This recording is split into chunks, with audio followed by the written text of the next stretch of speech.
రోడ్లపైన ఎక్కడ గుంతలుంటే ఆ గుంతలు ఉన్న చోటే ప్లక్కార్డులు పట్టుకొని బైఠాయించి నిరసన తెలిపిండు. మరి ప్రతి చోట ఇదే రకంగా నిరసన తెలిపితేనన్నా మరి అధికారులకు నాయకులకు మరి బుద్ధొస్తదేమో. కొండా విశ్వేశ్వర్ రెడ్డి గారు ఈ హైవే నిర్మాణానికి సంబంధించి కొన్ని ప్రభుత్వానికి సూచనలు చేయడం జరిగింది. అవి ఒక్కసారి పరిశీలిస్తే బాగుండనిపించింది నాకు కూడా. మొన్న కర్నూలు బస్సు యాక్సిడెంట్, ఈ రోజు Chevella bus accident. Main stream media, social media మొత్తం 2 రోజులు ఇదే న్యూస్ హైలైట్ చేసింది.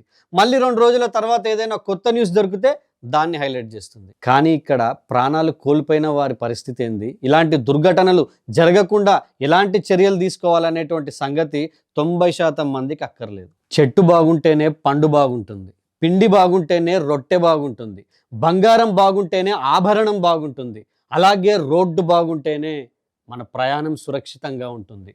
జరిగింది మన జిల్లాలో కాదు కదా, మన ఊర్లో కాదు కదా, చనిపోయిన వాళ్ళు మన వాళ్ళు కాదు కదా అని ఇప్పుడు మనం మౌనం వహిస్తే చరిత్ర చూడని విషాదాలు చాలా చూడవలసి ఉంటుంది.